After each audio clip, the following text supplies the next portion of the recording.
আসসালামু আলাইকুম। আমি ডাক্তার মঞ্জুর মোর্শেদ, একজন কার্ডিওলজিস্ট। আপনাদের সম্মুখে হাজির হয়েছি একটা নতুন টপিক নিয়ে।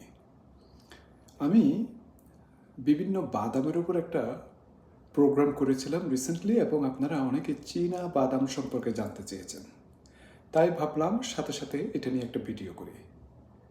বাদাম, বিশেষ করে চীনা বাদাম, আমাদের হৃদয় এবং মস্তিষ্কের জন্য প্রায় সুপার ফুড হিসাবে প্রচার করা হয়।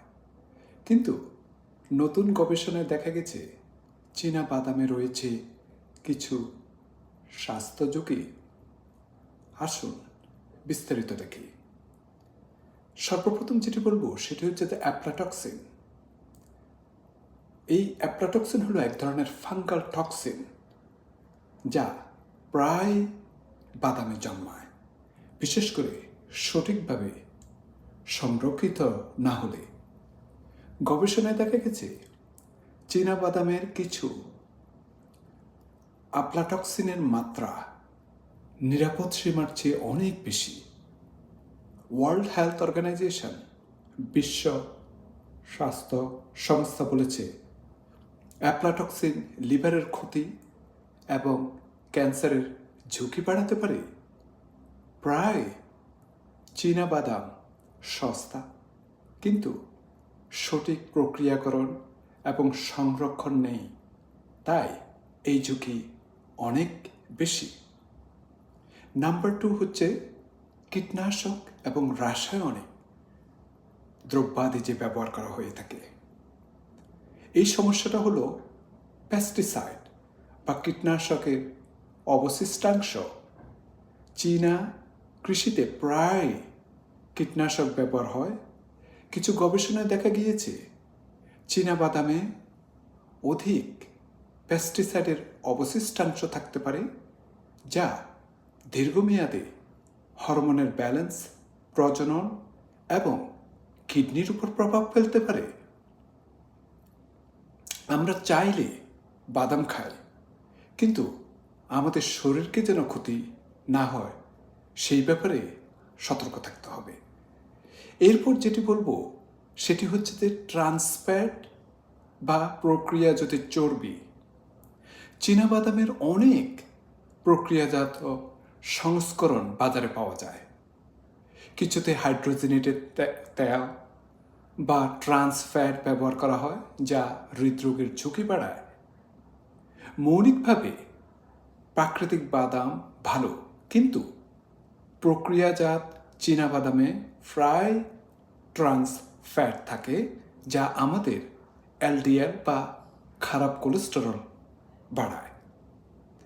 এরপর যেটি বলবো সেটি হচ্ছে যে খাদ্য গুণের ক্ষয়। চীনাবাদাম অনেক সময় দীর্ঘ সময় ভ্রমণ এবং স্টকিংয়ের কারণে পুষ্টিগুণ হারায়। প্রোটিন, ভাইটামিন ই, অ্যান্টিঅক্সিডেন্টের পরিমাণ অনেক কমে যায়। অর্থাৎ বাদাম যতটা স্বাস্থ্যসম্মত আমরা ভাবি, তার নিউট্রিশনাল ভ্যালিউ অনেক সময় কমে যায়। তাহলে আমরা কি বাদাম খাবো না? না, বাদাম খুবই স্বাস্থ্যকর, কিন্তু আমাদের নিরাপদ উৎস বেছে নিতে হবে। সেটি আপনার দেশীয় বা মার্কিন, ইউরোপিয়ান বাদাম বেছে নিন। অর্গানিক বা কম প্রক্রিয়াজাত বাদাম নির্বাচন করুন।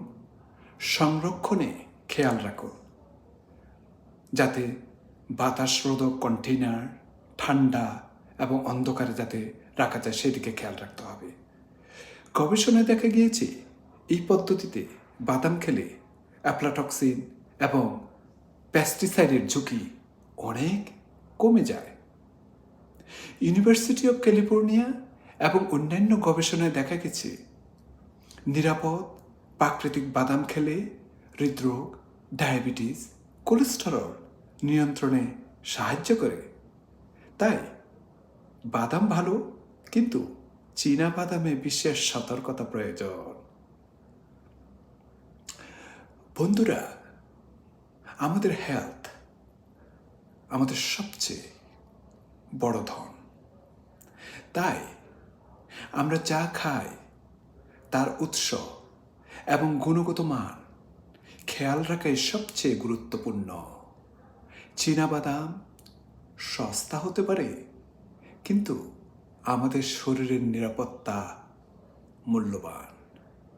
সবশেষে মনে রাখবেন, প্রাকৃতিক, নিরাপদ এবং সতর্কতার সাথে বেছে নেওয়া বাদামই আমাদের জন্য সত্যি